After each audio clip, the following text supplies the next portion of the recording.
Thanks for reminding me. Okay, so in regards to chain of responsibility, a lot of people think that COR is only in Australia, whereas in fact, the concepts around the chain of responsibility are a global requirement. It mixes in with other areas as well, because COR is part of the heavy vehicle national law.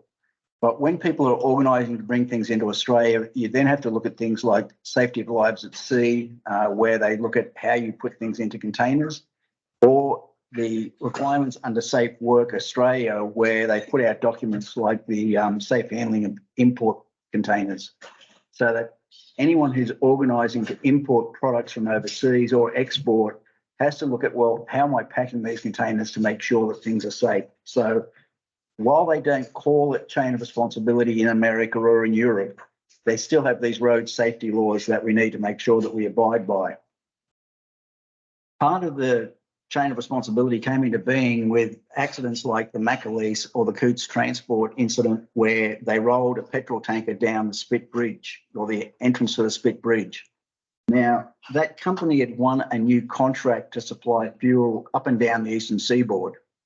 Because they didn't have enough current assets on the road, they pulled out retired assets and sent them in to do the work.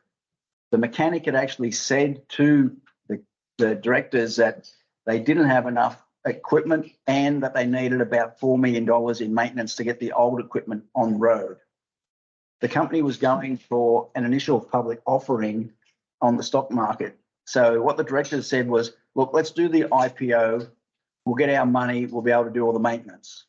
Unfortunately, between the IPO and that conversation, they had this incident which ended up failing the IPO. So even though the IPO went ahead, the value was nowhere near what they thought it was going to be, because they thought it was going to be about $1 billion company. It ended up being a zero company.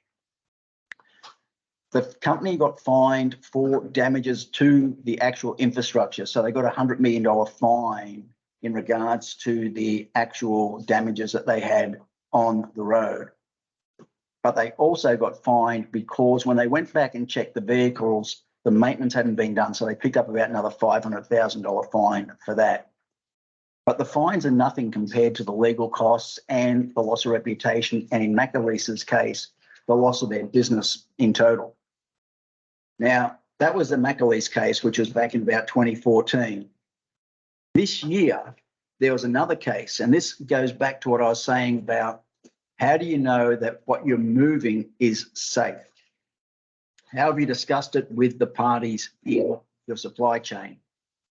So this was a case down in Dandenong, where an importer of plywood twice rolled trucks. So one was in 2019 and one was in 2021. And the container truck was going around a reverse camber roundabout. And because of the way the container was loaded, which was the center of gravity was very high, the two trucks rolled over. The unfortunate part of this was when we discussed this case with them, we asked them if they knew anything about the Futurewood case. Now, the Futurewood case was exactly the same in Sydney back in 2014, where a container truck rolled over and crushed and killed a driver in a car. Right, so the courts made a whole lot of rulings as to what you have to do. So you have to have a COR policy. You have to look at how the goods should be loaded and provide the overseas supplier in your original purchase contract and your orders with how the load should be restrained safely and loaded to make sure you have mass distribution. Then they had to have a way of recording how that was done at the origin and checked at the destination. And they had to advise the driver as to how the load was done. Now, if you take it further, you should be talking to the freight forwarders, you should be talking to the customs brokers, etc., to make sure that when a container is being loaded, people understand what's going to be done. Now, the fine in this case was $75,000 for the single incident. However, that doesn't include the costs in high court for the actual prosecution. It didn't include the fact that the transport companies sued for the write-off of the prime movers and the trailers. So the 75,000 was really a very small piece in the entire requirement. So what you have to look at there is, what am I moving? What am I moving it in a container, in a truck or whatever? How do I load balance it? How do I load restrain it? And how do I keep the center of gravity low? Now, if we can't do those things, how have we advised the parties in our supply chain of what those risks are? How have we communicated it? Right, so we need to have all that documented, from our risk registers to our policies and procedures to our purchasing requirements, etc. Right, so it's not just a simple one-off fix. So when you're looking at your actual supply chain, you need to look at, where do I have direct control over what's happening in the supply chain? Where do I have influence? How do I validate that where I've needed safety precautions taken or reporting done, that I've actually made sure that we're doing those things? So we need to have interaction with our suppliers, and we need in our procurement to select our supplier. So in the same way that if you're picking a transport company in Australia or any other entity in your supply chain, how have you checked to make sure they were safe? Because you're not buying transport, you're not buying goods, you're buying their safety systems. So we need to look at, how do they do load restraint to meet the Australian Standards Guide, right? The NTC Guide. The NTC Guide is purely a guide, it's not a law. Same as chain of responsibility isn't a law, it's part of the heavy vehicle national law. So as we go through, we then look at, how have we loaded the container evenly along the length of the container? And if we haven't used the entire container, how have we put some blockage to make sure that if there's any space, we've restrained it correctly? Okay, so we need to go through those things. And as I said, if you're importing, we need to make sure we cover the rules of SOLAS, which is safety of lives at sea. Safe Work put out a document similarly that says on page 6 that in your contracts, to ensure that you don't have packaging problems, you make sure that you've told them how to do the load restraint, how to actually distribute the goods in the container, and how to keep the center of gravity low. So not only is it in the heavy vehicle national law, we've got to do this, we've also got to do it under Safe Work Australia. So with the whole thing in regards to the heavy vehicle national law, the law itself is a criminal law. It's not a civil law, right? So there's no get out of jail free cards. We have to make sure we've looked at what we're doing in our supply chain. And when I say supply chain, you don't just think of transport. The supply chain could be a gardener coming onto your site to do work. It could be an electrician. It could be someone who's supplying light poles, okay? Because we don't think of them as transport, but they are using a truck. And whilst we look at the heavy vehicle national law as 4.5 tons plus vehicles, we also need to look at the document that Safe Work put out called Vehicles as a Workplace, which actually goes down to 1 ton vehicles and above, where they ask for the same requirements in their guide on how to be safe on the road. Also in 2018, the NTC put out a new load restraint guide, which, so you all know, it's being rewritten and should be finished in again another 2 years. But when they put out the 2018 guide, they also put out a load restraint guide for 1 to 4.5 ton vehicles. So anything we do with heavy vehicles, we should also do with light vehicles. And that includes private vehicles used in the workplace for work. It also includes that if we're using a 4-wheel drive, that the back seat is not a load restraint, right? So this all comes out of that document, Vehicles as a Workplace. So companies need to look at that, because if you've got a salesman who's using their own vehicle for sales activities or for delivering samples, how do we know that vehicle is safe for transport and for the person to drive? Okay, so what we're talking about is criminal law, not civil law. As such, we need to look at our risk models to ensure that we've taken all risks into account. And when we talk about load restraint, it's not just a matter of, have we put a couple of chains or straps across something to hold it onto a truck, or as Rick does, design specific equipment to carry our goods. okay, if we're moving cartons of product, how do you know the carton is strong enough for the product? How do you know that when I put so many cartons onto a pallet that I'm using the right pallet design and that I've gone the right height so the bottom carton isn't going to crush either under the load of the other cartons or when I put the load restraint on it? Now, if you don't know the answer to that, you need to talk to the carton supplier. You need to talk to your product supplier and ask them reasonable questions as to the strength of the cartons. And if you haven't, then you haven't looked at your risks. So you need to go back into your systems to make sure that procurement have looked after that. And then when procurement decides that they want to buy a cheaper carton because it's cheaper, how have they made sure that it was still strong enough to do the work it was needed to do? And that when you created the pallet and restrained it, that it will take a 25-degree angle of tilt and a 0.8 G stop. Right, so what testing have we done? Or have we just gone, I've bought product, it's in a carton, it must be safe? No, that's not the way we do it. We need to make sure that those cartons were strong enough. If we're putting things into a container, if we're putting them into a truck, what tests have we done that the tie rails are strong enough for our straps or chains? Or if we're putting into a container, how do we know that the lashing points in the container are strong enough to carry the load we're moving? What checks have we done? So when you're looking at your risk model, you need to go through and say, okay, chain of responsibility sits under work health and safety, because in the actual heavy vehicle national law, it says if there is any ambiguity, look at work health and safety, right? So when you're doing your risk modeling, have one risk system. Don't have a risk system for WHS and a risk system for COR, because something that occurs in COR can affect your safety risks under WHS or OH&S as well. So when you're looking at things, we need to make sure that when we're planning journeys for vehicles, that we look at the speed and the fatigue requirements to make sure that people aren't going to have to speed or drive long hours. Now, a company using a transport operator, all right, so not a transport company, the question you need to ask of your transport supplier is, how are you doing that? How are you planning it?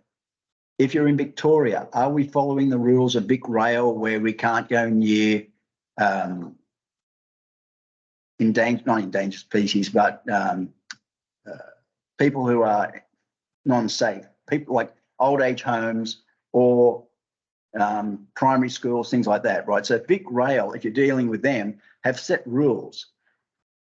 So to plan it, we don't use things like Google, we don't use things like Waze. What we do is we look at the NHVR journey plan. So we ask our transport provider or ourselves, if we are the transport company, how are we planning routes? How are we planning fatigue stops for our drivers?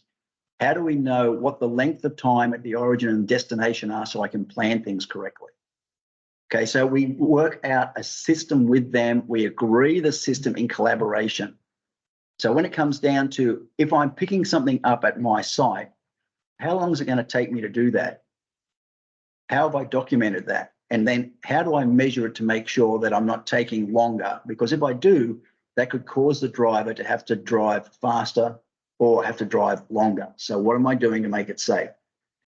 When it comes down to our safe work practices, how have we looked at our traffic management plans? And again, this comes back to safe work as well. We'll put out good documents in regards to it. How have we looked at our loading areas to make sure that the load is being done safely and we've set up good load, unload exclusion zones?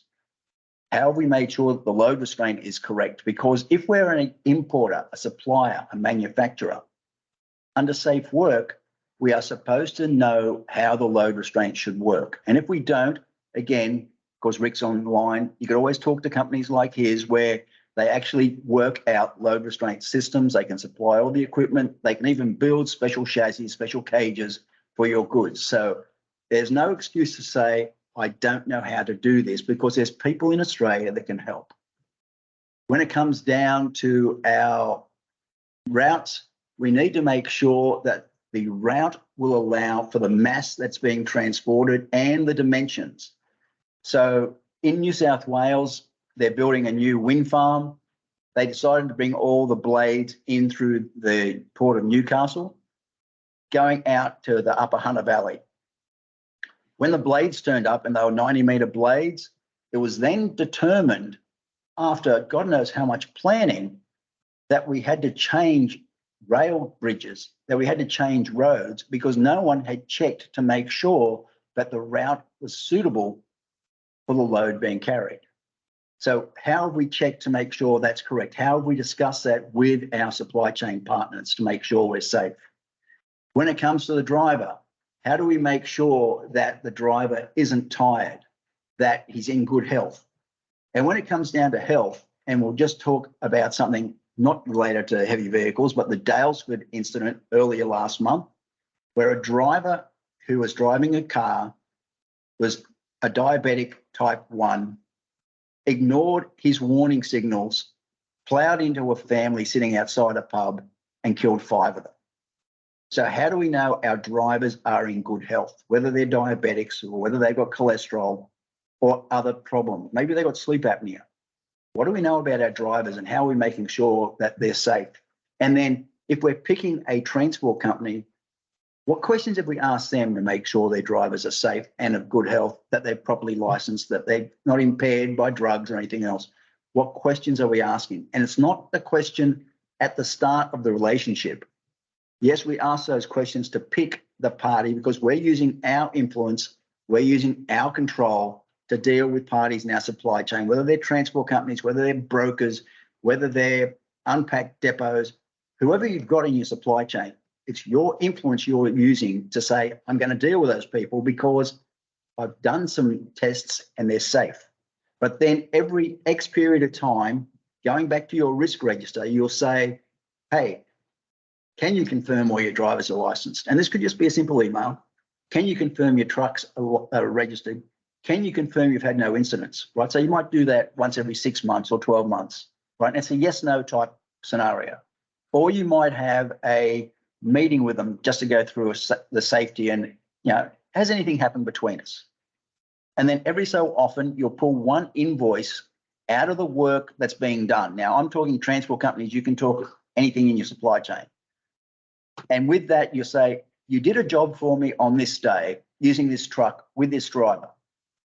I'd like to see some information in regards to the GPS records. I'd like to see his logbook. I'd like to see the last time the vehicle was maintained. So not every job, but one every so often back to your risk register. Now that confirms that the transport company is doing what they say they're doing. So that's a way of testing. Okay, so it's a 3-stage approach to doing it, but then that is what the regulator is looking for. So by doing all those things, we ensure that we've got a good supply chain transport management plan in place that has been agreed between the various parties in the chain. And if something changes, we need to discuss the change. I was working at one of the larger transport companies and they had a fairly large warehouse and we were bringing in Harley Davidsons. Now, being an ex-rider, I'd like to go over and have a look at the new bikes. That was cool. And then one day someone said, oh, they're starting to bring in trikes, not just bikes. So I went over to have a look at, as a compliance manager. And I said, oh, that's interesting. What forklift are we using to move the trikes as opposed to the bikes? The salesman hadn't even told anybody this was happening. So they're trying to use the same forklifts, the same racking to store the goods, which was wrong because the weight was different, the length was different, the width was different, but nobody had communicated it. So if there's a change in what you're doing in the supply chain, we need to communicate it so people understand what's going on. When we talk about the whole risk modeling system, we might be under ISO 45,000, 22,000. A lot of people may be accredited under the NHVAS for mass management, for fatigue management, and for maintenance. The problem with that is that's only a small portion of the requirement. And people will say, oh, I'm accredited, but that's not being accredited for COR. It's just being accredited for certain parts of the heavy vehicle national law. So we need to make sure that if we're doing that, that the people we're dealing with are dealing with us in a safe manner. So you might talk to one of the larger transport companies and up the top in their ivory tower, everything looks great. But when it's operating with you, how do you know it's safe? Because one company I was looking at, they had a deal with the major transport company who supplied the trucks, who supplied the forklift driver, and who supplied the warehouse manager at the origin and at the destination. When I went in and did a review, where their documents had actually said they needed a 650 kg pre-tension on their straps and they needed Regapol, none of that was being done. And the reason it wasn't being done is the company had actually said to the major transport company, we need you to drop our transport costs next year by $1 million. Right, so that you're actually causing the transport company to breach because they were trying to meet this $1 million savings. So they got rid of all the safety systems. And then when I asked them about this 650 kg pre-tension, they said, we don't know how to do it. It took minutes to find that Spanset actually have a pre-tension indicator that shows the different tensions on your straps. So again, there's ways of finding this information out. It's a matter of looking at what our safety systems are. So what we need to look at is how are we looking at our workplace health and safety plan? How are we actually managing chain of responsibility in with that? How do we look at that with our environmental management plan, depending on the sort of company we're with, so that we make sure there's no spills caused by lack of good load restraint? How have we made sure our supply chain management plan is in place and agreed by the various parties in our supply chain, including ways of checking that we're doing things as per our requirements? And if we're moving food, that we also cover off on our HACCP requirements, either for trucks or containers. So to do that, we need to ensure that we've got a core management plan in place. So we need, as I said originally, to go through our risk register. We need to identify our hazards, and not just for COR, but for anything else we're doing in our daily activities. We need to report any near misses. So a lot of people will think, oh, well, you know, it's not worth reporting. Now, our reports should be stored in electronic format, but if a truck arrives late and we say, why are you late? And he says, mechanical problems. We all go, you know, yeah, can understand that, mechanical problems, no problems, mate. You know, don't do it again. But we should be recording that as an incident. The reason we do that is if he had mechanical problems today, and then in a week's time he had mechanical problems, and in a month's time he had mechanical problems, and we look at the data that we have stored, we can then see that maybe that company doesn't have a good maintenance system in place, because we've now got a precursor that we've had 3 incidents in a period of, you know, a month, 2 months, whatever it is. And we use that to then try to improve our safety models.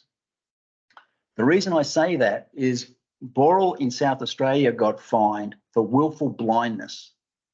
Now, they had information in their in-vehicle monitoring systems that showed their trucks were overweight, but they were using the in-vehicle monitoring systems for position, for speed. Because they didn't use the data that was in their systems to see if there was a precursor to, you know, a safety issue, they got fined for willful blindness.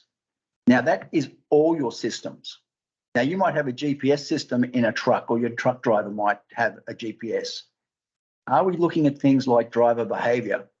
Because if it's showing bad cornering, if it's showing harsh braking, if it's showing harsh acceleration, isn't the driver's driving badly, or have we planned the routes badly? How have we used the data to improve our safety? Okay, so we need to report all these near misses, no matter how minor we think they are.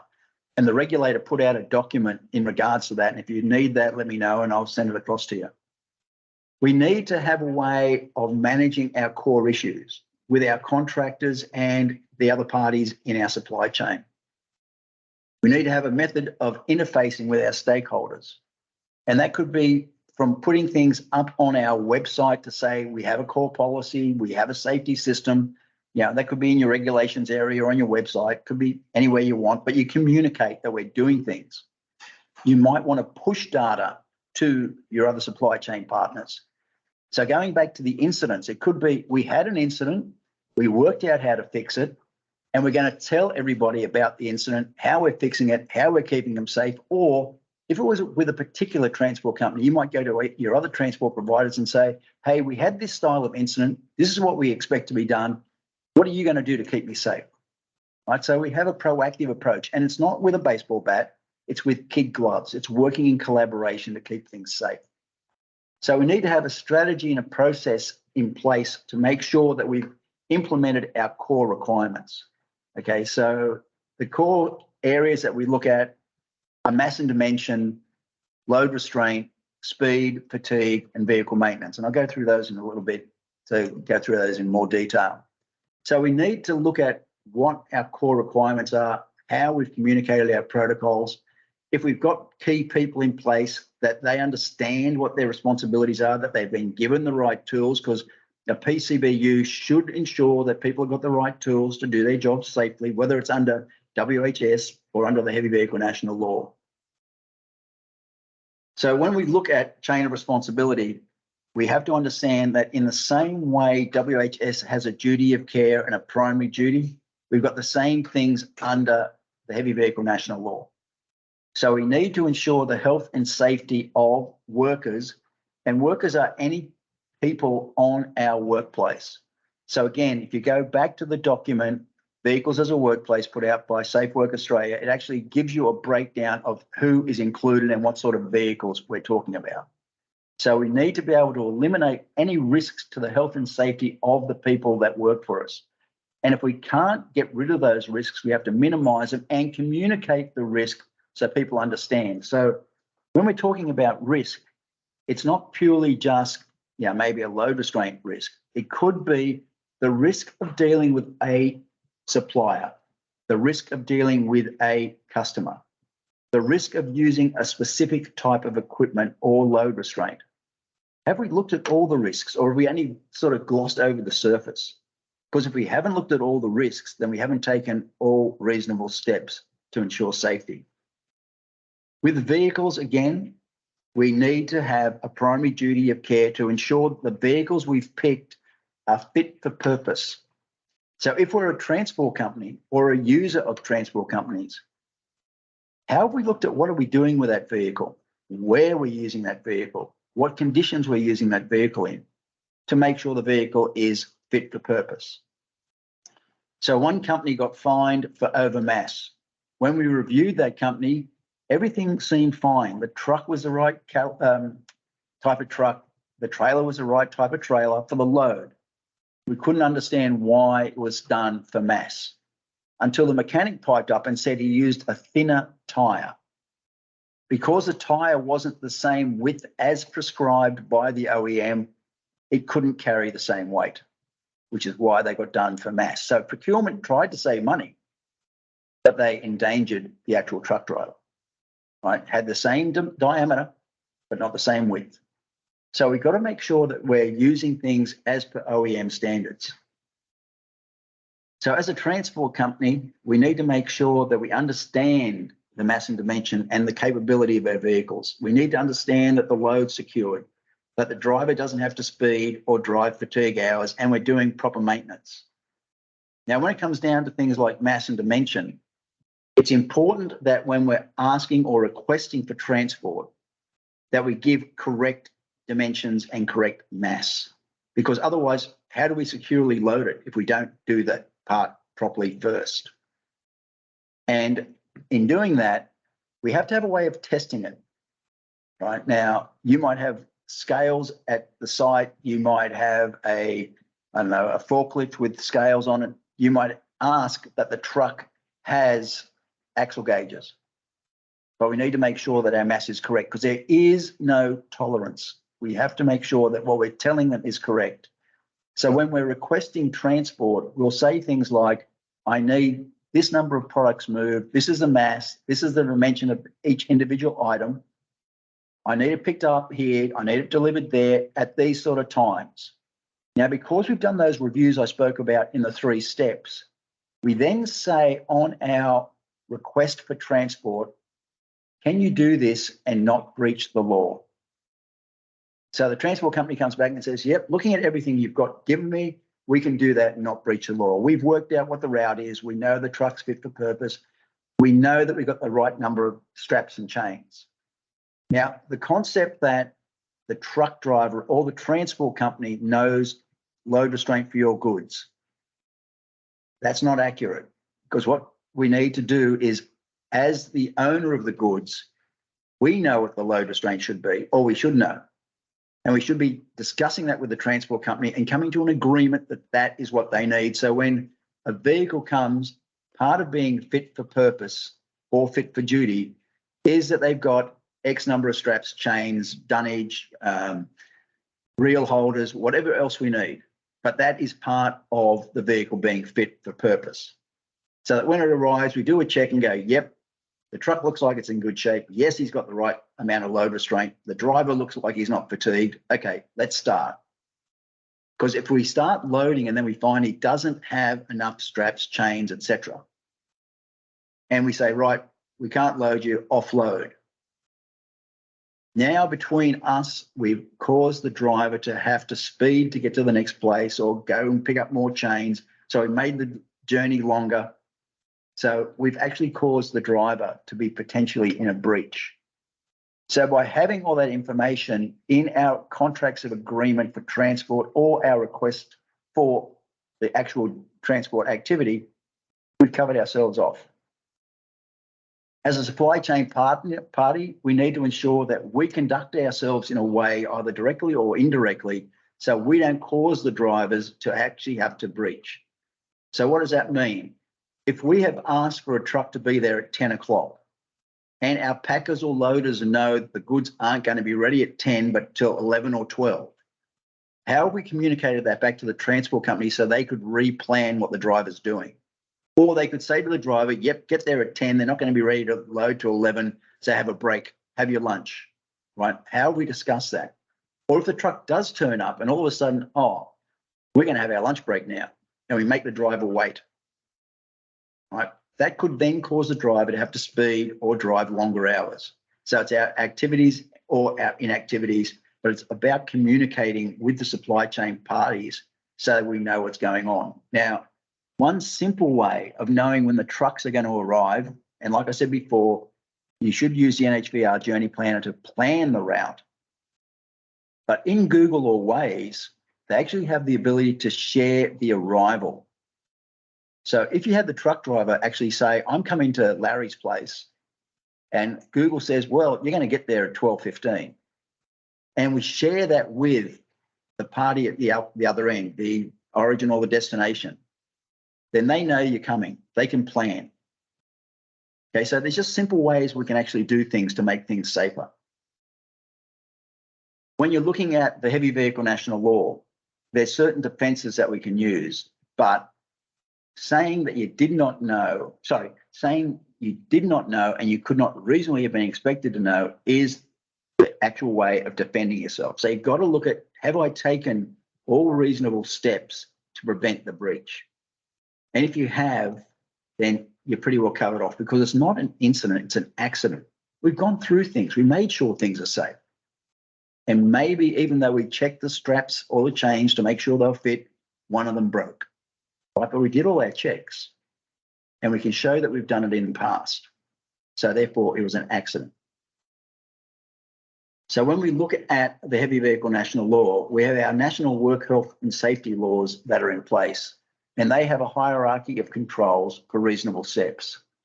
For chain of responsibility, there are detailed compliance obligations that we need to look at that set out the practical steps that you can take to cover yourself off. Now, one of the ways you can get more information about those sorts of things is by looking at the NHVR enforceable undertakings or the court outcomes to see what has happened and who has been fined for what in the past. So that's, to me, is a way of getting information, because whilst in the law, it won't be prescriptive in doing things. In the NHVR enforceable undertakings, it will say things like, if you're getting training done, use an RTO, and they'll list RTOs that do certain training at certain levels for certain people. It will say things like, you need to be audited, or you need to have, if it comes down to load restraint, they might say you need to go to Engistics to get a load restraint plan done. There's other companies that do it, but Engistics is one they use quite a bit. So if you go through the NHVR enforceable undertakings, there's not that many, but they're good reading. Look at how it affects you. And don't sort of think it's not my business. Have a look at what they're saying. So where the potato farmer in Victoria got fined because he had 6 tons of potatoes on an 8-ton truck, you go, well, I'm not a potato farmer. But what was the problem? The problem was he put the potatoes up against the headboard because in the load restraint guide, it says a headboard's a good thing to load restrain against. The problem was by putting the potatoes up against the headboard and not spreading them over the body of the truck, he threw all the weight over the steer and there was no weight over the rear. So the reason he was fined was the weight over the axles at the front of the truck was too great for the type of vehicle. Right, so you sort of look at that and go, well, how do I do my load distribution on a truck to make sure it's right? And if I've got a plan, how do I check it? Every so often you might go over a weighbridge, or as I said, if your truck has axle gauges, we check the weight on the axle gauges and we document it so that we can show that our system works. So our PCBUs and our supply chain partners have to have documented how we're going to maintain safety. And we need to have our codes of practice in place. Now, the regulator is putting out a new code of practice. It should be out, I think, in April next year. And it's going to be documented in a little bit of a different way to the current code of practice that you can download from the regulator's website. The old one is good to read through because it's a way of seeing whether I've done everything correctly. The new one's going to be in a simpler language. So our directors and our management have a primary duty to ensure that they make safety a requirement. So as I said before, when we're dealing with people, it's not that we're buying transport, we're buying a safety system off them to make sure that our safety system is then improved. When you're looking at the individuals can get offences for speed, fatigue, mass, dimension, maintenance, loading and unloading, securing the load on the truck, or the maintenance of vehicles. Safe Work has put out a lot of documents that will help you with a code of practice for risk management. They put out the document Vehicles as a Workplace, which is a work health and safety guide. Again, it's a guide, it's not the law. But if you don't follow that guide and something goes wrong, then the courts could say, well, why haven't you done this? Why haven't you taken reasonable steps? And they've also put out a lot of documents in regards to traffic management guidelines for warehouses, for factories, for transport yards that can then be used to create your own plans. And those traffic management guidelines and developing a on-site traffic management plan should be discussed with the parties in your supply chain so they understand, hey, when they come to your site, this is what you expect. This is a customer expectation. This is how I expect the driver to perform, to drive at a certain speed, to park in a certain area. This is where you sit when you're being loaded or unloaded in a safe area outside the load, unload, exclusion zone, etc. We communicate. So we go through our risks, and as in our normal risk management system, we try to eliminate, we try to isolate, we try to get rid of any risks we can. And when you start looking at below the line in the administrative controls, it's things like, how am I giving people training? But the question you need to ask is, why am I giving training and at what level? Because it's a hierarchical control. So what we need to do is we need to look at our risks. We need to look at our supply chain. We need to look at our team members' activities as to what they are actually doing. Then we look at what training is required. So jumping straight into training, yes, that might be a compliance thing. Oh, look, we ticked a box. But why are we doing it? Because if we can't answer that question back in our risk register, then we shouldn't have been doing the training. So go back to the risk register and look at why we need to do things. When you're looking at your reasonable steps defence, from a board level, they need to ensure that chain of responsibility is captured under your risk management framework. So the approach and responsibilities are different for each party. So within a supply chain partner, the front line through to the board have different obligations. Across your supply chain partners, end-to-end consignees and consignors have to understand what is required because, again, you use your influence and control to pick them. Now, some of the things that are interesting that have come up recently is people asking me about what happens when we have client pickups. Now, with a client pickup from your DC or from your warehouse, you still have responsibilities to make sure that it's done safely, that the vehicle that's being loaded can safely carry whatever's being transported. Now, part of that could be your sales team when they're selling something to be picked up. Say, for example, you're having a fridge picked up at a white goods warehouse. What have we said to the client about the dimensions of the fridge, the weight of the fridge, how it should be load restrained? When they get to the site, we expect them to have safety boots, high-vis vests, etc. Right? What have we said to them? Have we created a document that we're sending to them so that when they come to the site, their customer expectation is this is what we should be doing? And if we haven't done that, then we could actually be found guilty of not having given correct information. Because how does a client know what to do? Someone coming to pick up a fridge will not understand what the load restraint is. But if there's an accident when it leaves our site and we didn't know it was restrained correctly, we are still responsible. Okay, so we need to make sure that we go through the entire supply chain. We need, as CEOs, to ensure that we are managing our risk management framework, that our executives have actually created the correct policies and procedures based on our risk management systems and the risk spreadsheet that we've created. Now, we don't need to have a risk spreadsheet. We don't need to have any specific forms, but we need to have looked at the risks associated with our business.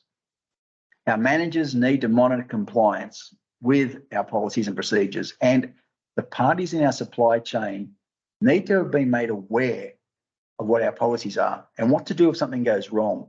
They need to be empowered with the ability to say, no, that's wrong. I'm not going to do that.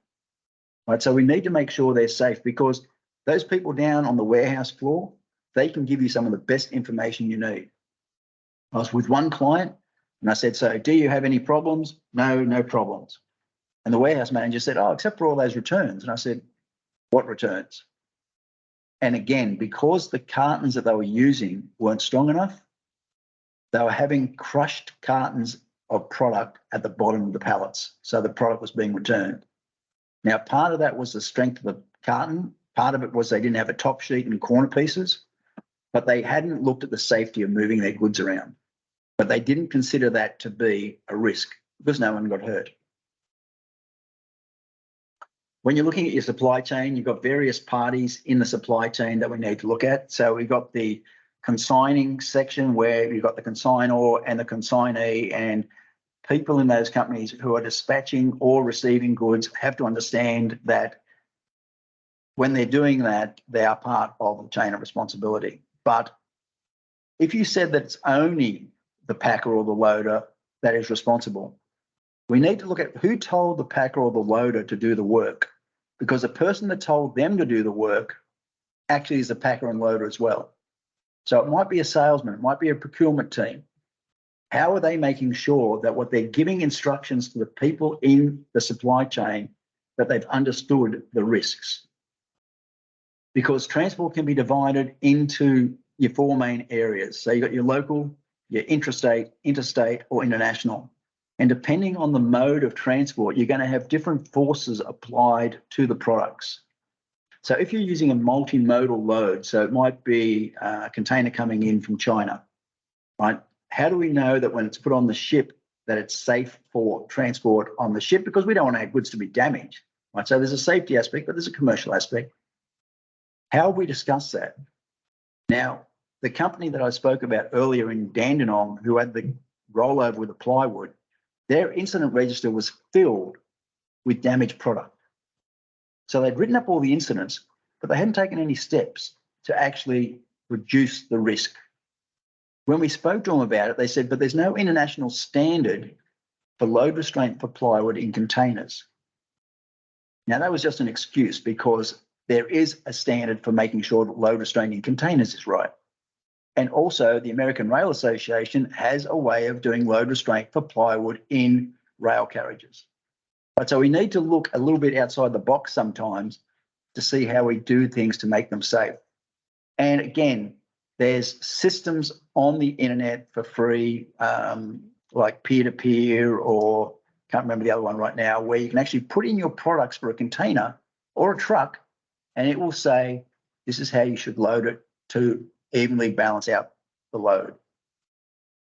Right, so there's tools out there we can use. Now, that won't tell you how to do the load restraint, but when you do the 3D schematic from that, you can then see if there's any gaps. Now, if the gap is more than 100 mils left, right, or 200 mils front, back, we can see that in these graphics and say, okay, so we need to do something about load restraint.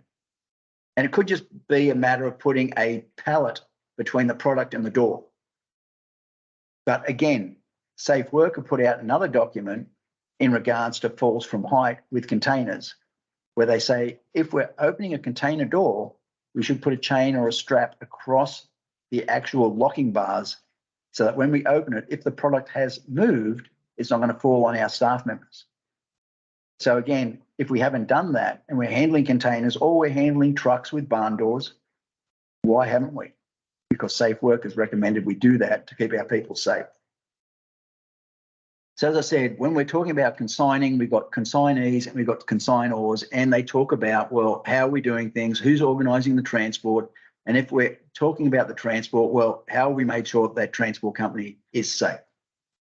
When we're talking about scheduling and packaging, it's multiple parties. So it's the scheduler, the transport company, or the packer that's involved. And again, we're telling people how to do things. So the scheduler should know what sort of trucks are coming in, what sort of loads, and we should have a facility for a scheduler to be able to say on our site that I've got so many trucks coming in, I've got so many forklifts that can do the work, or I've got so much space.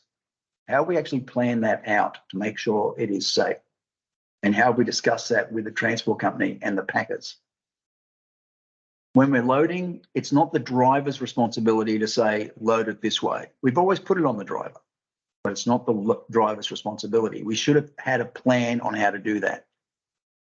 If you can, send what you want transported to the transport company and say to them, this is what I need transported. You send me the load plan. You send me the truck that I'm going to get. I'm not picking that. That's your responsibility, because I've already checked with you and you know how to do it. Right? So then you get a load plan. So the loader then knows where to put things on the truck, and the driver can say, yep, that's correct, and we've used the right load restraint. Okay, so it's up to each of the parties to work together to collaborate to have a good system in place. The driver needs to make sure that he drives in a safe manner. Now, the speed signs on the side of the road are very nice little signs, but where is the driver driving, in what conditions, weather, etc.? What loads he carrying? What sort of truck is he driving? That will dictate the speed, because if you're driving a cement agitator, it cannot drive at the same speed as a normal truck, especially when you get to roundabouts, because they're very top heavy. So drivers have to be able to drive to the right conditions, but it's up to the supply chain to be saying, this is how we expect you to drive. This is our customer expectation.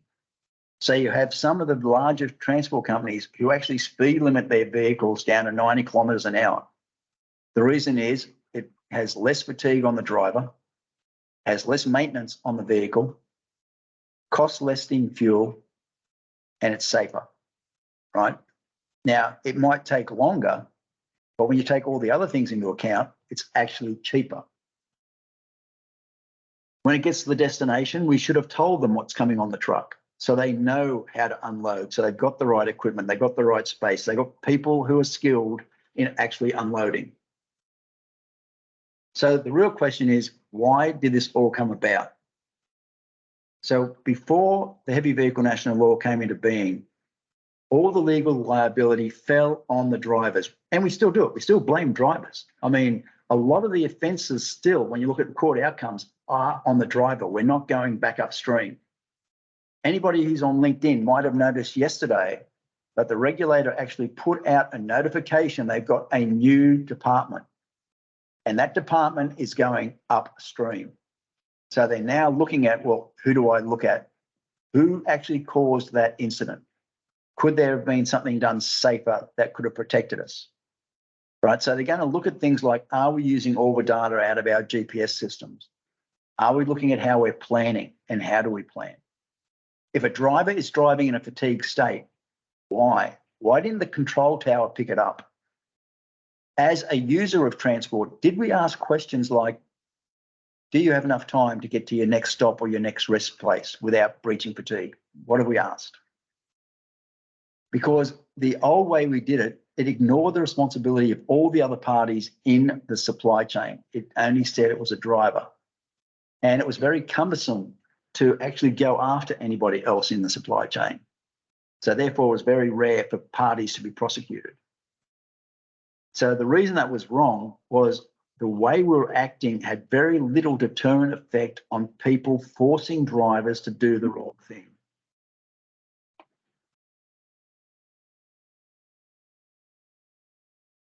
And in regards to goods coming into Australia, our importation processes were killing people. Product was falling out of containers, and Safe Work was saying that we had to have a better way of doing it. Now, one of the interesting things with Safe Work is they also look at retraining. And what they've found is people have trained people in how to unload certain products from a container, but then they get them to unload a different style of product using a different type of equipment. As a result, there's been injuries. So if the person doing a function changes the function, we need to have a toolbox or a refresher to make sure they understand what they're doing and the risks involved. As a result of all that, in 2005, the states got together and said, we're killing too many people. Let's start looking at chain of responsibility together. So they started to put together the state level chain of responsibility laws. They looked at things like, if you get a commercial benefit from doing something, right? If you, for example, the company that was bringing in the plywood, they were standing the plywood up instead of laying it down. As a result, they could get more in the container, which caused the incident. So they were actually fined under commercial advantage 3 times the advantage they received by getting more product in the container. Now, CoR was fined because the trucks that were coming in with grain from the farms were overloaded. Now, CoR said, well, we know how to fix this. We're not paying for anything more than the legal load in that truck. The unfortunate part for CoR is they then sold off the extra grain. So they received a commercial advantage. So they received a fairly high fine for that. And they actually had to give money then to the charity. Now, what should have happened was, why was the trucks being overloaded? Why weren't the farmers actually measuring it? Because the farmers weren't being paid for it either. So it's in the farmers' benefit to actually make sure we've got good systems to load things, whether it's grain, whether it's steel, it doesn't matter. Okay, so we've got to be careful of commercial benefit. In 2014, the regulator said, you know what, all the states doing their own thing, it's too hard to manage. Let's try and create a single entity. So they created the Heavy Vehicle National Law and the National Heavy Vehicle Regulator. And it doesn't work in WA, it doesn't work in the Northern Territories. They've got their own requirements for the same thing. In 2018, they said, this still isn't working. Let's boost up the fines and let's make it that directors can go to jail if they haven't made sure that the supply chain is working correctly. So when you looked at incidents like the Connect Logistics case, they actually got fined because their driver in a fatigue state killed 4 policemen down in Victoria. They started with that driver, found there was problems, went to the manager, found there was problems, right? The driver's in jail and he had a huge fine. The manager got a huge fine, but somehow avoided jail. Because of that, they went through every driver in Victoria and New South Wales for Connect Logistics, called their trucks off the road, full maintenance checks, full fatigue checks, and found lots of other breaches and lots more people got fined. Then they went to the management of the company and said, well, you know what? There's obviously systemic problems here. So the senior management of the company also got fined. Then they went out to the clients and they're still reviewing clients and they're still reviewing Connect Logistics 2 years later. So if you think that something may die a natural death? It won't. In 2014, a tanker came off a prime mover, crushed and killed a family in a car. So the mechanic at the time was fined because of bad maintenance. Earlier this year, the same mechanic was fined for the same accident because it turned out that he didn't have a system of actually decoupling the trailer from the prime mover to make sure that the locking ring was in good working order. And it wasn't, it was worn. So he got fined again this year. So they can come after you many years afterwards if they need to. So in 2018, the major changes to the system was it went from being a deemed liability to having a primary duty of care in the same way that safe work operates. It went from you have to take all reasonable steps to so far as reasonably practical. They don't want you to close your business. They just want you to identify the risks and do what you can to minimize them. It went from onus being on the defendant to prove innocence to the onus being on the prosecution to prove guilt. It went from only being fatigue, speed, mass, dimension, and loading to include vehicle standards. Now, when we talk about vehicle standards, it's have we picked the right vehicle to do the function? Have we maintained them as per the OEM standards and looked at what am I doing with the vehicle, where am I using it, et cetera, to make sure that we're maintaining it correctly? Are the parts being used to do the maintenance as per the OEM requirements? And is the person doing the maintenance qualified? Right, so it was a fairly large change in regards to vehicles. It went from the executive officers only after corporation to having a positive duty, so an obligation to eliminate or minimize risks. And the last one, and a real big one, was prior to 2018, they focused on an accident. So did something fall off a truck? Did a driver speed? Was there an accident? Now what they're focusing on is what systems and processes do you have in place? So if they think you don't have good,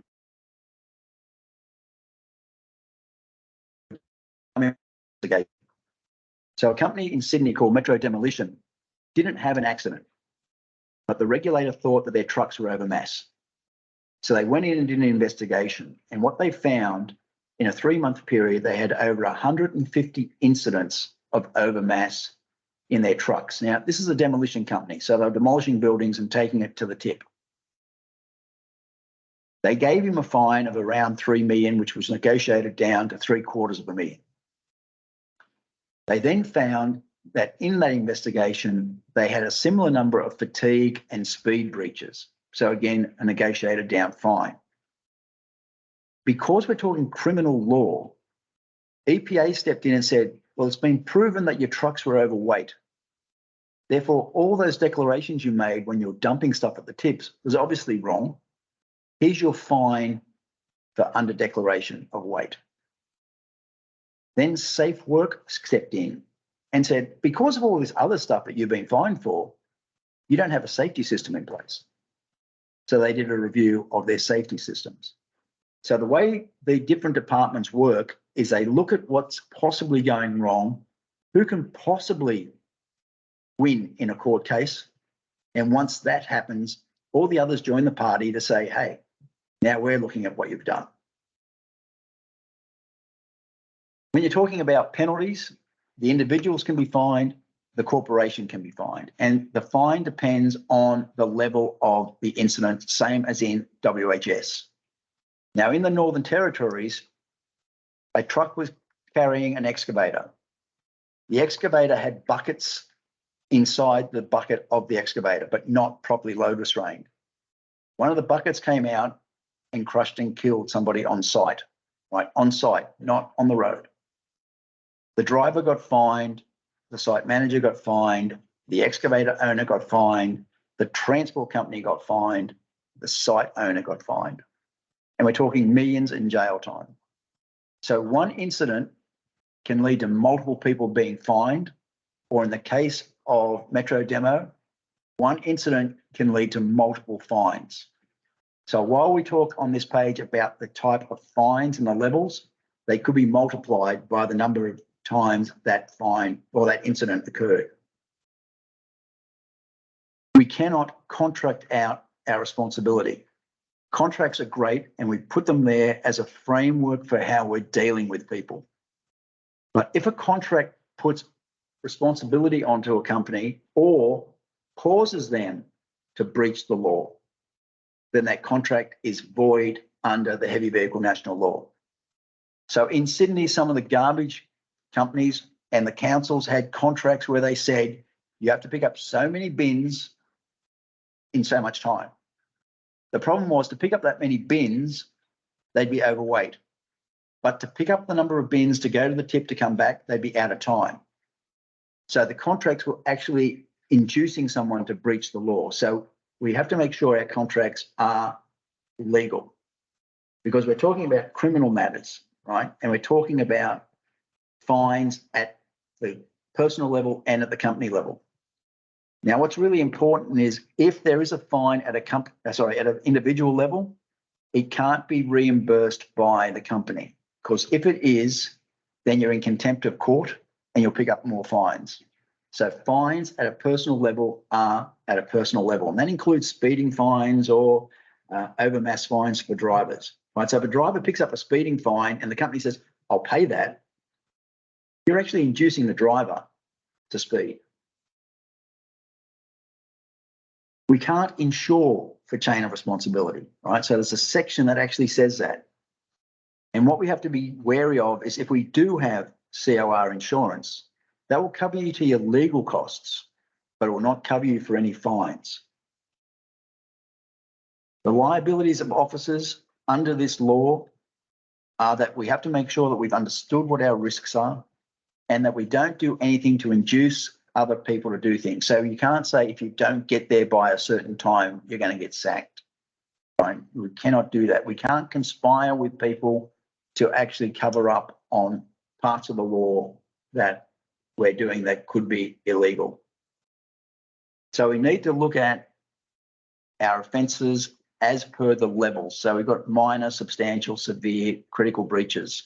So we need to go through and say, well, how are we making sure that we've understood our risks and what the potential risk could be for that? So when we're talking about reasonable steps, we need to understand what our risks are and we need to take reasonable steps, not bankrupt our company, to make sure that we prevent them. Now, part of that could just be saying to people there's a risk and this is what you need to do to make sure that you're safe. But how are you doing that? How have you documented it? And please document things, right? Paper is good when it comes to a court incident, right? Being able to prove that we've done things to keep things safe.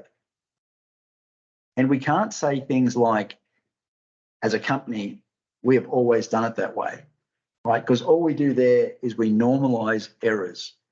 So when I joined transport, we used rope as a way of securing loads. We didn't have the good straps we've got now. We didn't have the chains. But in the NTC load restraint guide, it says the only rope that's allowable is an 18 millimetre white polypropylene rope that's good for 50 kilos. So in other words, the safety tools that we're using have changed and the laws changed. So we need to keep up to date with it. So we can be part of the regulators' email system. We can join them on LinkedIn or Facebook, or we can just look at their website for updates. But we need to keep up to date with what's happening with the law. Because if we don't know that the law has changed, then we haven't managed our risk processes and we could be putting ourselves in jeopardy. As an individual, I didn't know we were not compliant.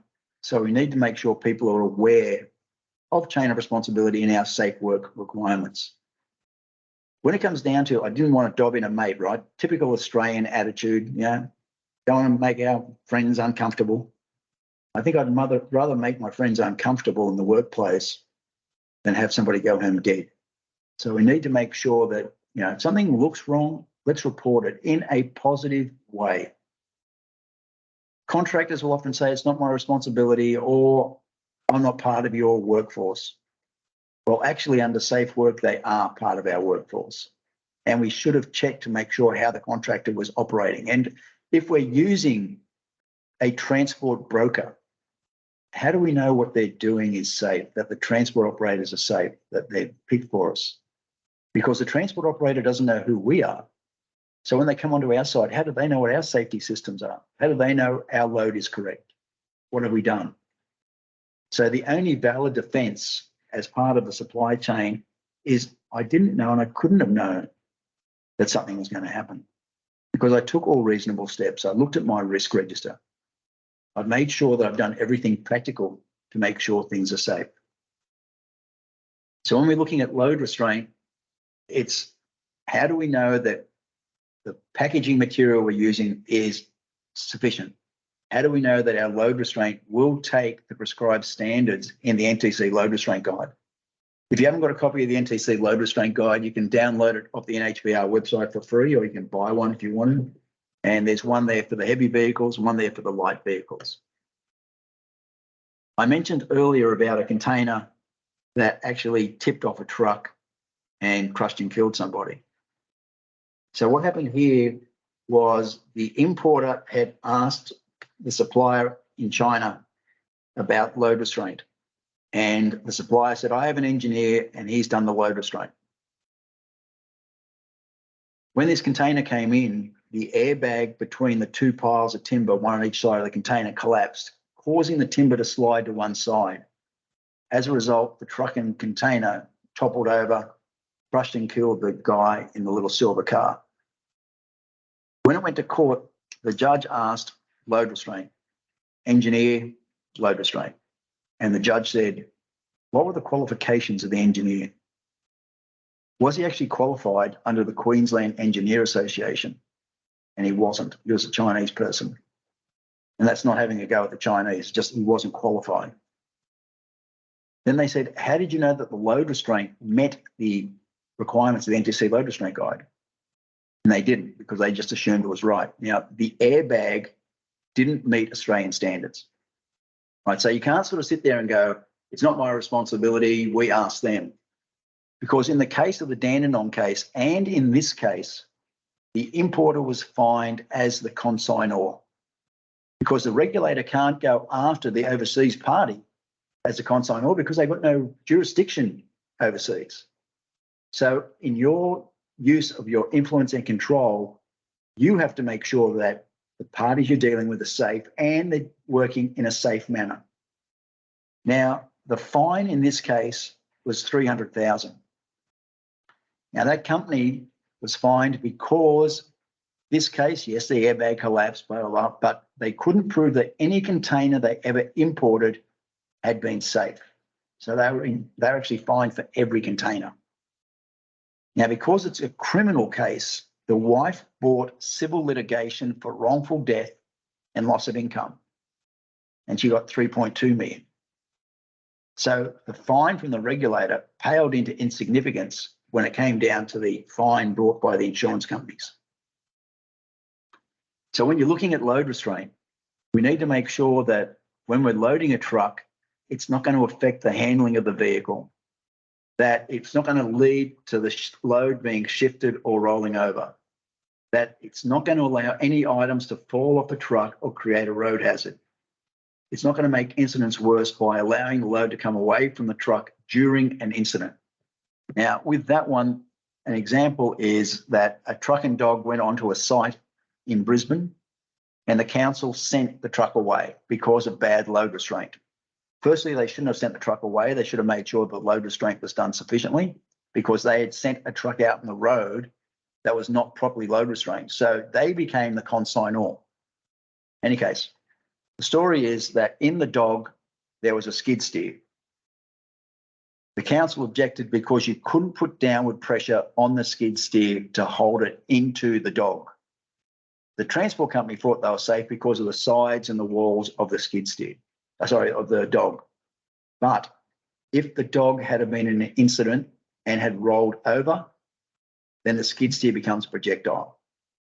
So we had to end up putting D-rings into the dog to allow downward pressure on the skid steer to hold it inside the truck in the case of an incident. Okay, so it's not just if the truck's running down the road that the load is to be safe, if it's in an incident. Now, It doesn't have to be 100%. And the reason I say that is the forces of a collision are going to make things come loose, but you have to do what you can to protect the items being carried. As I said, there's 2 load restraint guides that you can pull off the NHVR website, and they are free. The smaller one is good for the people who have got smaller trucks, whether they're little trailers or utes, so that people understand what the load restraint requirement for them is, and they have examples in there. As an example, a tradie up in Queensland had a ladder on the back of his ute, didn't strap it in properly. The ladder came off the ute, hit and killed a motorcycle rider. The tradie was actually fined for manslaughter in the workplace. So when you look at that document, vehicles as a workplace, and you bring it into what we're doing in transport, we don't do things properly. We can be actually fined for manslaughter in the workplace under WHS. So the heavy vehicle legislation was brought into being so that we made sure that the driver has sufficient and appropriate load restraint equipment on his vehicle. He's provided with sufficient training to use it correctly. Now, part of that would be we are moving coils.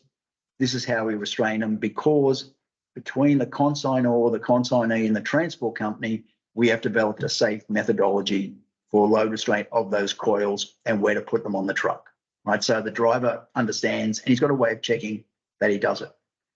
We have to make sure that as consignees and consignors, that the transport companies are given the correct information to allow them to pick a suitable vehicle and the right equipment.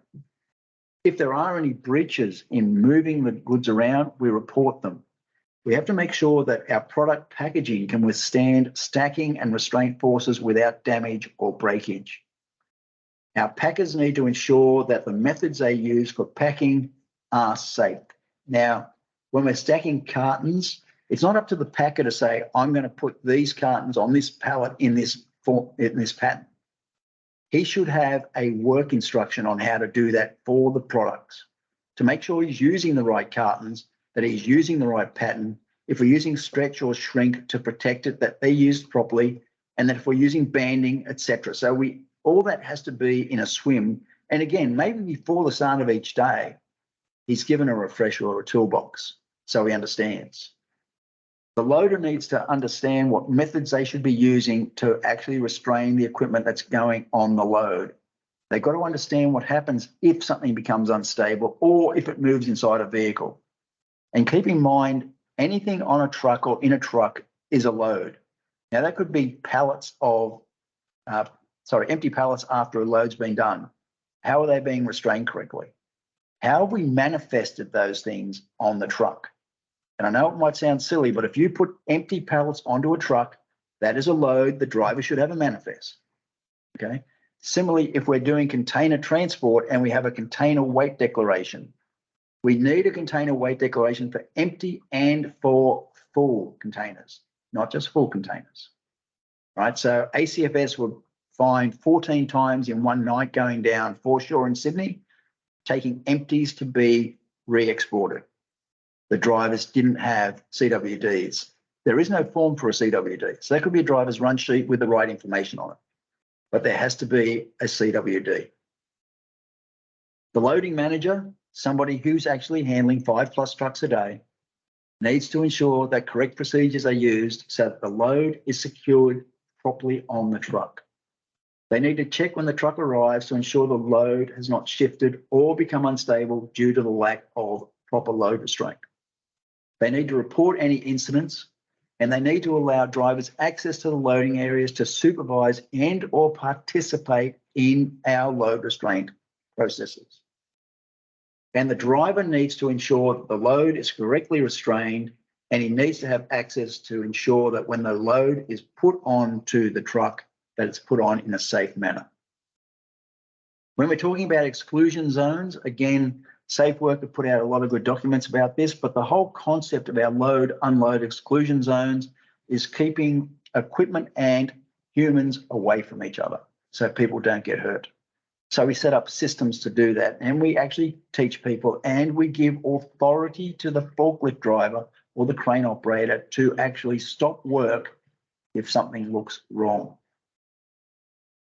As I said, Safe Worker put out a lot of good documents in regards to that, and you can download them off Safe Work Australia's website, depending on what sort of operation that you're running.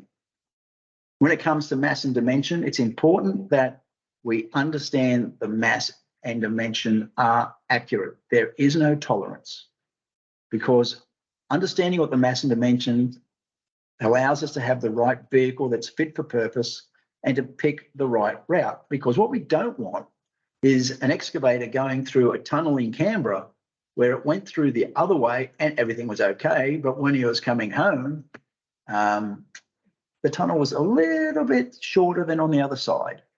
As a result, this excavator, which wasn't properly restrained either, ripped the roof out of the tunnel. Now, the ACT government thought that was absolutely wonderful because the tunnel had been filled up with asbestos. And as a result, the transport company and the excavator company had to actually pay for the repairs to the tunnel and for the amount of time the tunnel was out of operation. So it ended up being quite a large fine.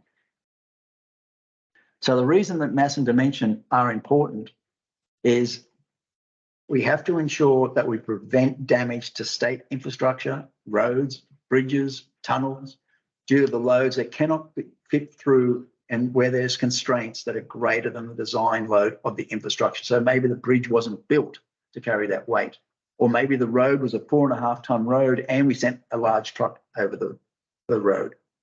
So we need to go through and look at what the capacity of the vehicles are, what the capacity of the infrastructure is, so that we don't cause damage. When we're talking about our mass limits, we've actually got limits set by the manufacturers. But if we change something, if we put a bull bar onto a truck, if we put an extra fuel tank onto a truck, it's going to change the amount of weight we can actually carry.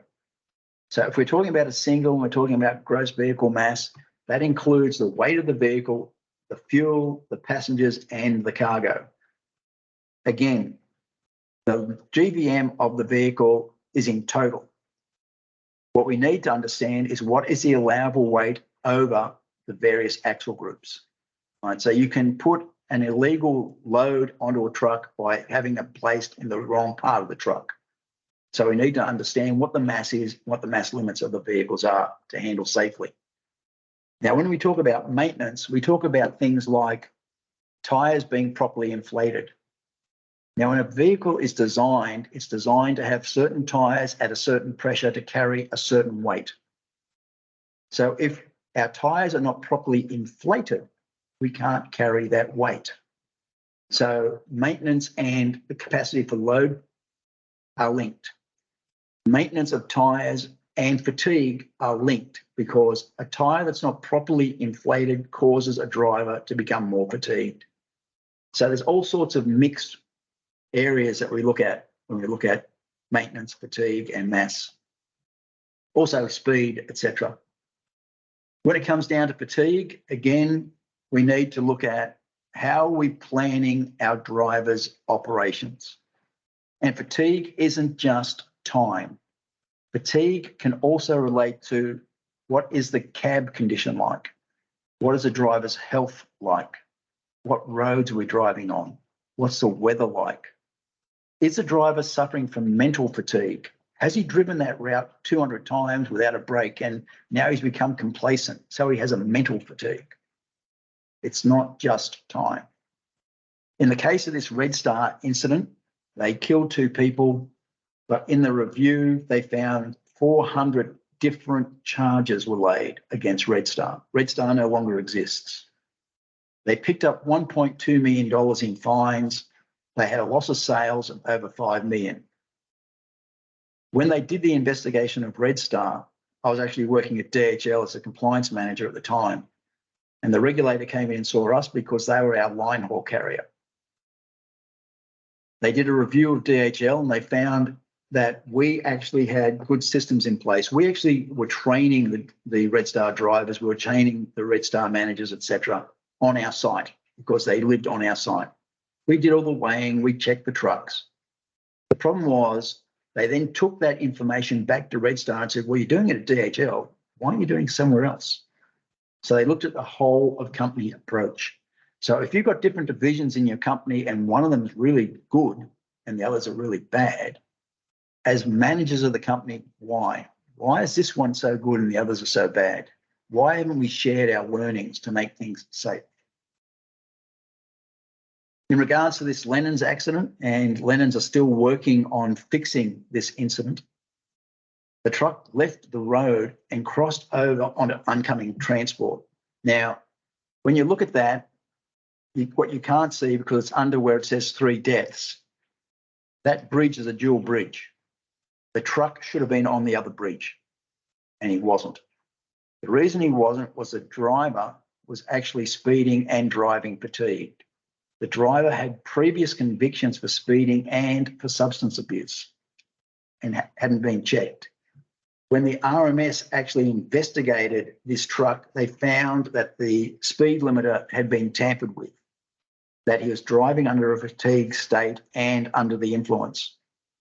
As a consequence of this, Lennon's had 3 states investigated with all their vehicles.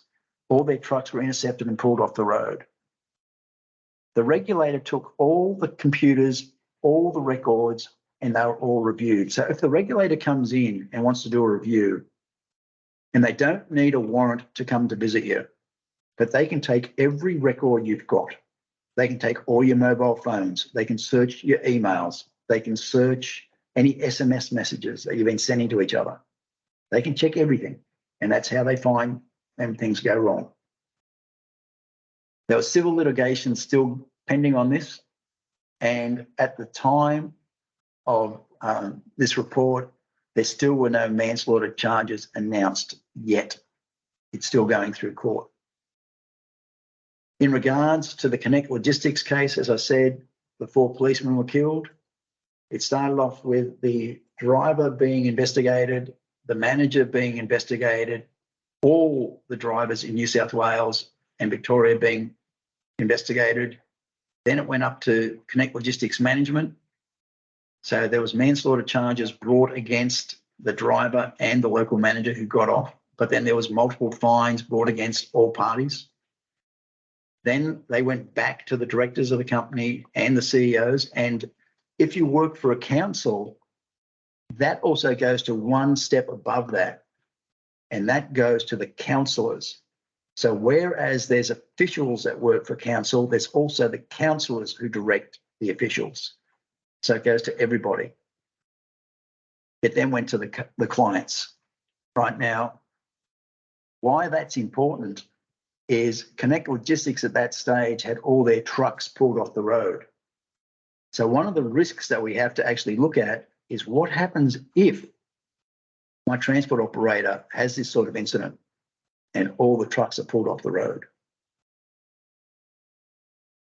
So there's some quite severe fines brought about on everybody. Evidence is still being collected, and we're talking an incident that occurred a couple of years ago. So when we look at our fatigue regulations, we need to make sure that everyone in the chain takes reasonable steps to prevent driver fatigue. So we need to do journey management planning. We need to understand our time on site. We need to understand how the driver is being managed. And if we do a journey plan and we say the driver is going to have a break somewhere, is that somewhere safe for the driver to stop? Is there a rest area? Is there somewhere for him to have something to eat? When he comes on our sites, have we allocated an area that he can actually rest in? So if we don't want him near the truck while we're loading it, do we have a place for him to actually sit down, maybe have a cup of coffee, sit under a tree? What have we done to make sure it's safe? Because whilst the law actually specifies the maximum work hours and the minimum rest hours, they are maximum and minimums. We can work less hours, we can have more rests. If we're talking about work diaries, a lot of people go, well, I'm not going more than 100 kilometres an hour. Oh, sorry, more than 100 kilometres. The problem is now there's a new area that's called the fatigue regulated vehicles. So anything over an 8.5 tonne truck. So if you've got a truck that's over 8.5 tonne, we need to have records of what the driver is doing and how we're recording his fatigue and planning his work. But if we're doing that for the heavy vehicles, Why aren't we doing it for the light vehicles? Because under safe work, we have to provide a safe workplace, which includes fatigue. So fatigue management is important because we're still seeing people being killed on the road by trucks. We're still seeing trucks being rolled over. We're still seeing containers come off trucks. Right? So fatigue management is important, not just for the drivers, but for other people on the roads. Now, some companies, as I said, will have NHVS accreditation for fatigue being AFM or BFM. However, that just means that we've got some paperwork in place and supposedly now the driver can drive longer. So is that a good thing? Are we actually working in a safe environment doing that? So how have we made sure that people are safe? Under WHS, as opposed to COR, we have to look at work health and safety says, what is the physical activities of the driver as opposed to in COR, it's a time-based scenario. And you can get sheets on how many hours a driver should drive, how long should he have his break, but what's he actually doing? Because a driver who drives a line haul truck that starts in Melbourne and comes to Sydney, he's sitting in his cab and he's driving. But a driver who's doing a milk run and getting out of the truck, going around, opening the doors, pulling a load out, maybe carrying it, he's doing a different activity. He's going to have a different style of fatigue. So how have we looked at the risks of what our drivers are doing, not just from a time base, but from an activity base, from a mental activity base? How have we made sure that drivers aren't fatigued in any way? When we're talking about speed, again, Trans-Pacific, who no longer exists, they're part of Cleanaway. They weren't actually managing how fast their drivers were going. They found that some of the speed limiters were tampered with, but they weren't planning what the drivers were doing. They didn't have a control tower that was looking at GPS records to say the drivers were going too fast. So they ended up with some quite severe fines and the reputation of the company was damaged. So again, speed is how are we planning for our drivers to drive in a safe manner. Just on that one, Larry, Yep. Sorry to jump in as Mark here. I used to work for Cleanaway, and that incident is still spoken about in reference to and utilised as what they did in reference to for how that changed the whole business. And that was I think 2009 or around about then, or 2014, but. Yeah, 2009. Yeah, but that's still spoken about of how it completely changed the whole aspect of the business and the whole, the business got grounded to ensure, and the steps that are used today is because of, unfortunately, change came with, an incident. But just wanted to stipulate. And you're exactly right, because part of even quoting for doing some of this work is we need to look at what the journey looks like to plan the journey.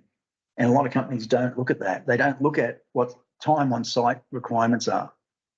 And similarly, as I was saying about bringing things in from overseas, the contracts that we have with people, and they're a nice framework, have to stipulate the activities and, for example, the journey, how long it's going to take so the driver doesn't have to speed or doesn't have to drive long hours. And a lot of that's not being done. And that was a lot of the old contracts too that people had because they were being forced to cut their prices, and to cut the price they had to get the drivers to drive faster. So there's got to be a balance between the two areas. But you're right, because I was actually on the incident management panel for Cleanaway for a while, and they're working on that, but there's still problems. And again, it's getting drivers to understand that they don't need to speed. And it's got to be when you're doing a journey management plan for speeding that the driver is actually involved. I was dealing with a bus company and I said to the bus company, has anyone ever actually from management gone out and driven the routes to see if the routes are safe? And nobody from their management had gone out and actually driven the routes.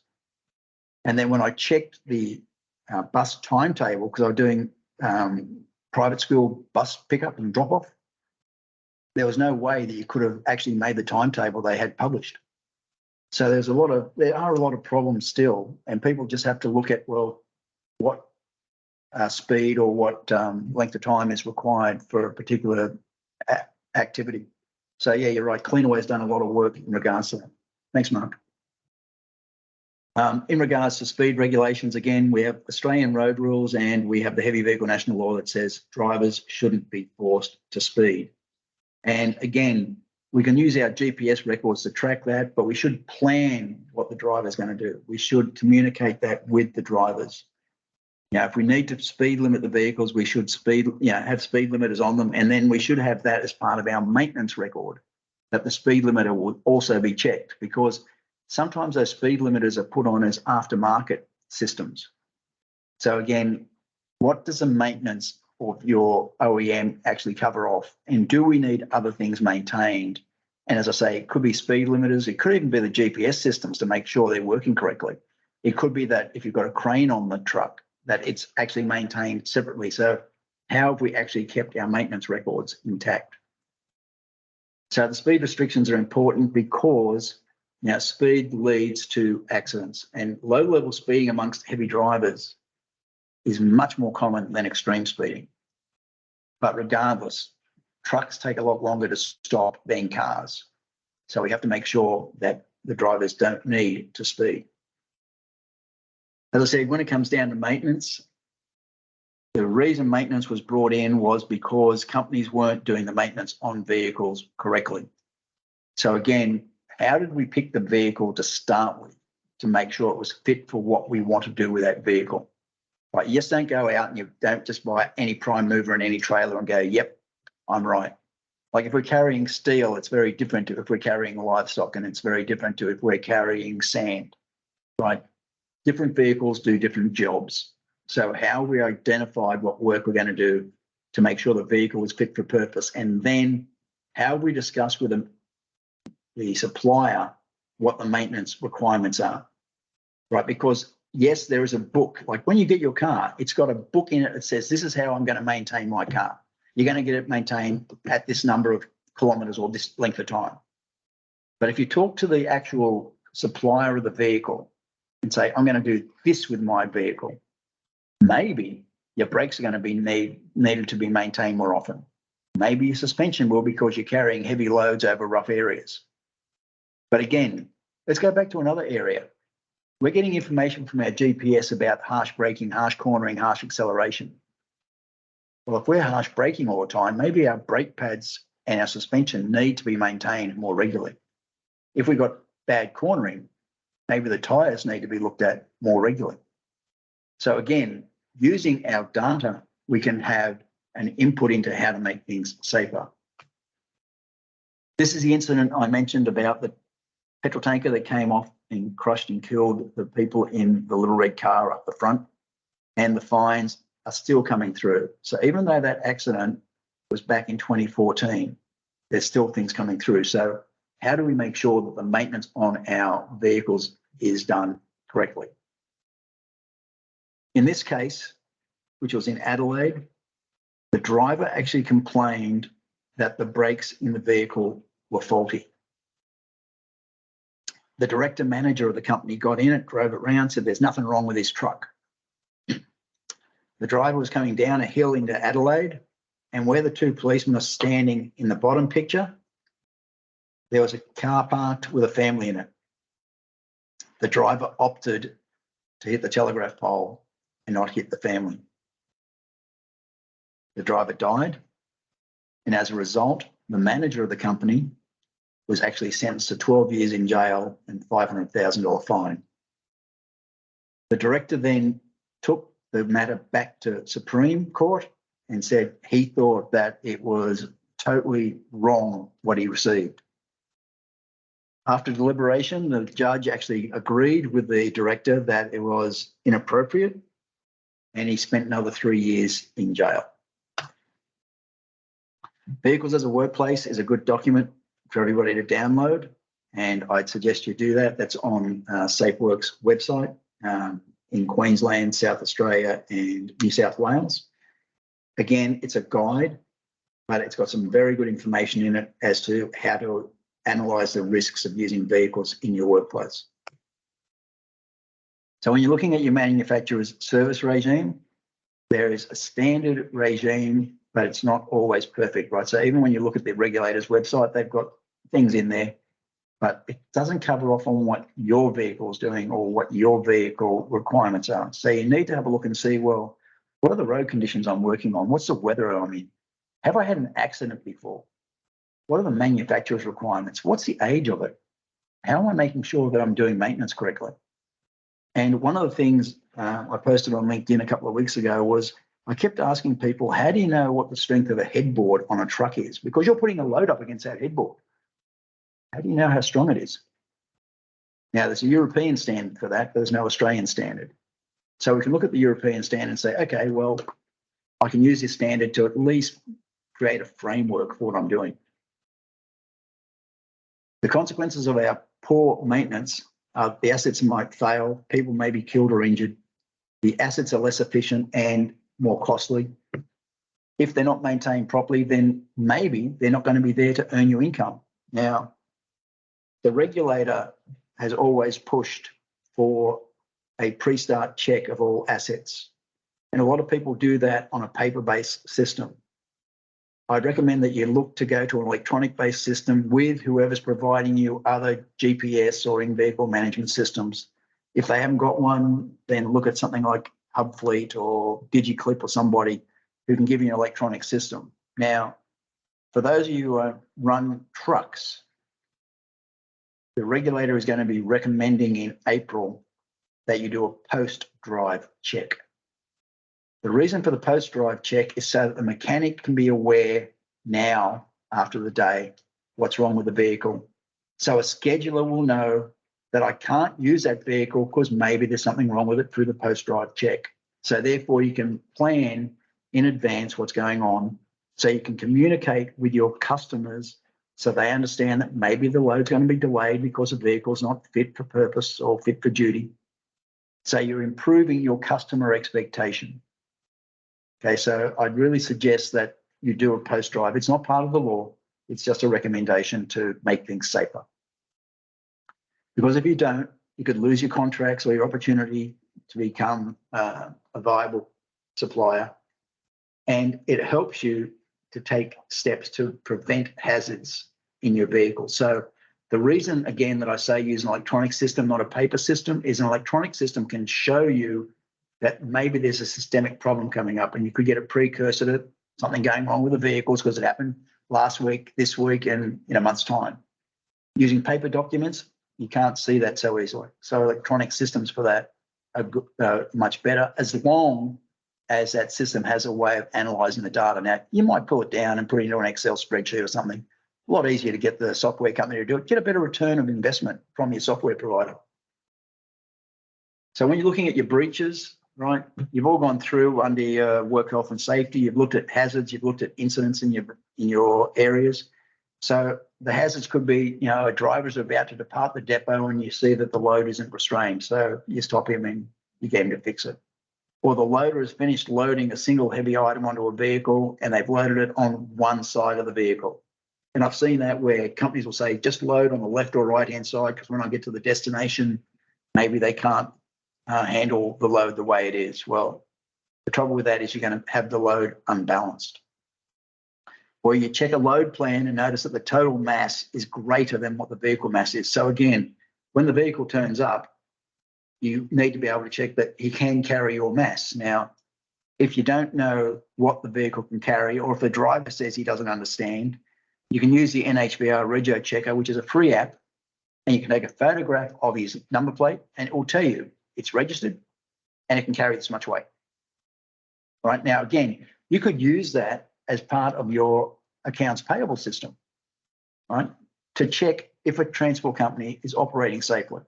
In other words, you get an invoice in and it says this registration and I carried X weight. And you use the same system, put in the number plate, and will tell you, yes, he's registered, and yes, he could carry that weight. Okay, it's just another check. So it depends on where your upstream and downstream controls are. Remondis got fined up in Queensland. They were using a company called Jet to transport recyclable materials. Jet was picked up for overweight. When the regulator checked with Remondis, They've asked the accounts payable girl why, when there was a weighbridge docket on the back of the invoice, she hadn't checked as to the capacity of the vehicle. Right now, the accounts payable girl didn't get fined, but the question was raised, well, how come she wasn't made aware that she could do that? Why weren't there controls in place? Okay, so it's not just the top end of the information stream can be down at any level. So we need to double check that driver schedules are right. We allow them the right amount of rest time. And if we have a customer demanding that a driver meets unrealistic pickup time, well, why? Okay. Incidents are when actual events do occur. So, impacts of the breaches could be that we have personal or company fines under CoR and the Heavy Vehicle National Law, that the person and company might have reinstatement costs of any public assets like that the tunnel in Canberra, that with personal and company loading of fines for overmass and chain of responsibility breaches could lose your license. You could have damage to the net worth of your company, and there could be litigation through insurance claims like the wife who sued for wrongful death and loss of income. So the cost of actual incidents on your site is a real shopping list of what could possibly go wrong. So it's really important that we try and analyse that, because otherwise we could end up with a fairly large expense.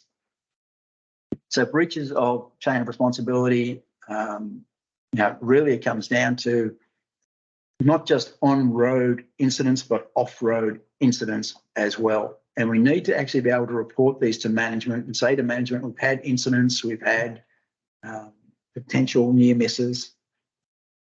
Here's some suggestions on how to fix them. And then what the regulator's looking for is management to push back down with instructions on how to correct it.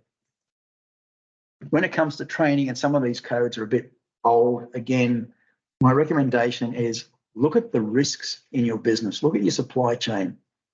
Look at the people who are actually having activities, and not just on your site, but consignors, consignees, suppliers, whoever. What are the risks? And then educate. Now, PCBUs actually have a responsibility to educate the people in their supply chain, so not just their own people. So if you know something, if you know load restraint for the goods you're moving, communicate it to the other people in your supply chain so they are aware as well. And communicate it in a way that you're collaborating with them. So the 5 takeaways from today are we need to take reasonable steps. So that means making reasonable inquiry. All right, so you can't sort of say it's somebody else's problem. As I said about the cartons, what is the strength of the carton? And there is software that you can go in and put your product in there. There's a company in Wollongong that will actually do it all up for you. There's a company in North Sydney called From that will actually take a pallet of products and test it to make sure it will withstand an accident. Reasonable inquiries.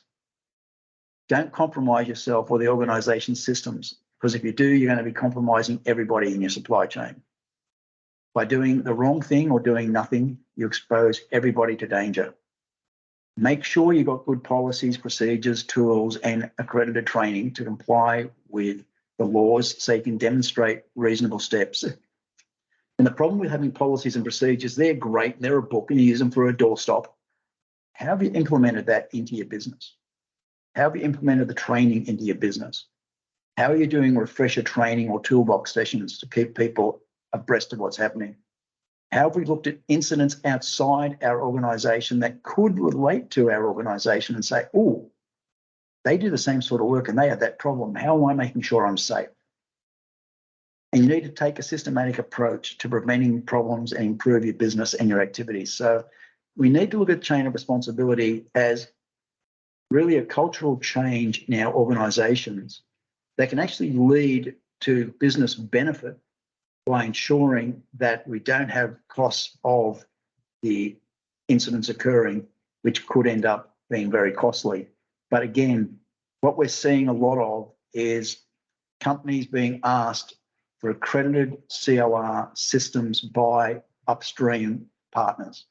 Now, it's being pushed by the government, by the state departments, who will then say to companies in the building industry, et cetera, that You need to be accredited under a safety system, and everybody under you has to be accredited in a safety system. Now, the ISO standards do not cover off on COR. So what you need to do is have your COR systems regularly reviewed. And then if there's any gaps, to fill those gaps. If you do need if you do need COR style accreditation, there are some companies that under ISO will also accredit you. So, you know, they're available up on the internet if you need to look at those. That was my presentation. I hope you found it useful. If there's anything I can help you with, or if you need any of the documents I've mentioned, please let me know. Thanks, Larry. Very informative, mate. Not a problem. Were there any questions by anybody? Nothing. I've just had your details sent to me by someone who you've just done something with their business, Larry. So I'll be in contact with you, this week. Oh, maybe next week because it's Christmas. True. But even things like Christmas. Okay, I talked about using data, and we don't talk about the accounting team. We do budgets, and the budgets then say, I'm going to have sales, blah, blah, blah. I'm going to need trucks. How have we spoken to the transport operators to say what our cycles are, to make sure they're going to have enough trucks, they've got the right routes, etc. Right, so you can use your accounting data for your budgets to talk to other people in your supply chain to make sure you've got the right equipment and they understand what your needs are. Okay, so please, it's not just logistics we need to talk to. Procurement, sales, accounting, they're all involved. Larry? Yep. Mark McKean, Tamworth. Can this be shared? Because I think it would be a real eye-opener from some of my executives to see and raise their risk awareness. If you send me an email, I'll send you a copy of the actual presentation. Okay, thanks, Larry. Okay. Anybody else?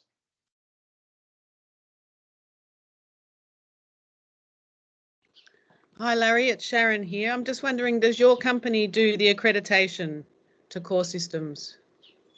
No. No. Okay, thank you. I've got a company that does it, but if CoR Australia accredited those systems because they do the reviews and the training, there'd be a conflict of interest. So you need to have a third party do it. Sure. There are a lot of companies that will pretend to do all of it, but then you've got a conflict of interest because, of course, if I give you a core management plan, I'm going to say, oh yeah, it's great. And that doesn't help you. But if you need something like that, let me know. I'll send you a link for the people who do it.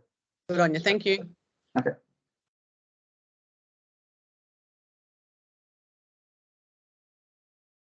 Okay. Well, I'll see if I can get that recording and let everybody know. It should be on the, should be there. I'll stop the recording.